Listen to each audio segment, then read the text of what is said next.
Mi nombre es Ana Collado, soy la psicóloga de la asociación Stop FMF, Fiebre Mediterránea Familiar y Síndromes Autoinflamatorios. Un año y pico después del inicio de la pandemia, desde Stop FMF y la Fundación QUAES queremos haceros llegar algunas recomendaciones para cuidar nuestra salud mental. Nos referimos a factores de protección y cuidado personal. La pandemia de la COVID-19 ha provocado cambios en nuestra vida cotidiana, en nuestro trabajo, en nuestros hábitos de ocio y en nuestras relaciones sociales. Probablemente haya influido también en nuestra forma de ver el mundo. Probablemente ahora lo veamos algo menos seguro. Esta situación nueva y estresante ha originado que algunas personas al principio nos sintiéramos indefensas, vulnerables, temerosas, tanto por nosotras como por nuestros seres queridos. Estas reacciones son normales, naturales, ante una situación nueva, desconocida, que encierra riesgos a los que no nos habíamos enfrentado anteriormente. Estar tristes, cansadas o agobiadas tras 13 meses de pandemia es lo natural. Digamos que es lo que toca sentir. Si no fuera así, no seríamos seres humanos. Es cierto también que son tiempos inciertos, difíciles de gestionar. La primera reacción fue entristecerse, agobiarse. Luego vino la queja y la búsqueda de culpables. La llegada de la vacuna ha supuesto la rendija por la que ha empezado a entrar la luz. La salud mental es un termómetro de la sociedad y ahora mismo este termómetro indica que ha subido la temperatura. De manera generalizada, padecemos una bajada de nuestro estado de ánimo. Probablemente estamos más irritables, tristes, sensibles, tengamos dificultades quizás para dormir, para concentrarnos, incluso para tomar decisiones, o sintamos falta de apetencia o de ilusión.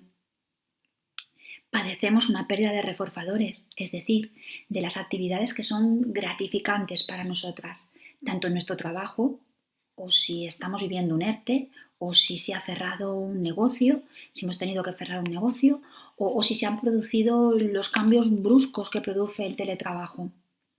Padecemos pérdidas afectivas de nuestros seres queridos, de reuniones sociales, del contacto físico, de los abrazos, pérdidas de aficiones y de ocio, de deporte, viaje, artes, de ocio nocturno, de situaciones para bailar, de conocer gente nueva, pérdida incluso a veces de nuestro cuidado personal, de la alegría, del contacto con multitudes. Por otro lado, se ha producido un aumento de la aversión, de la enfermedad, el confinamiento, el miedo, el estrés que conlleva estar en guerra contra el virus, de la falta de información y de la confusión generalizada.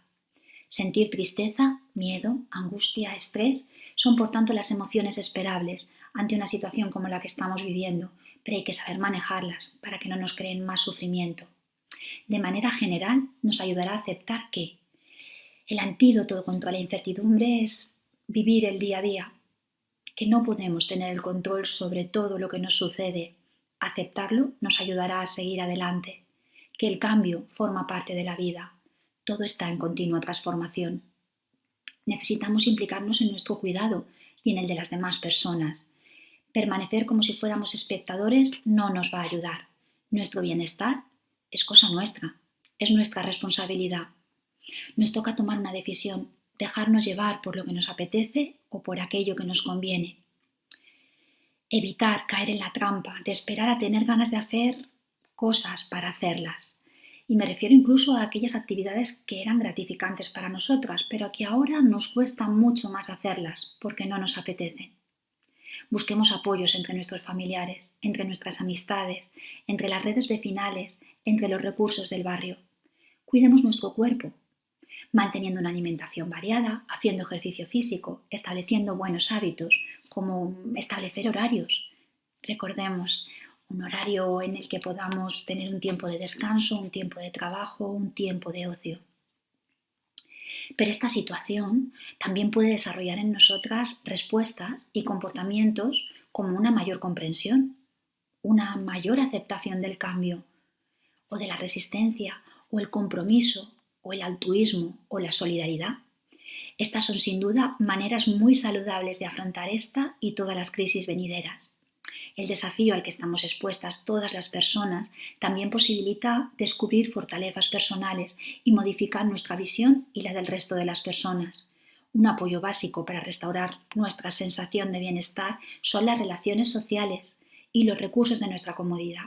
de nuestros barrios.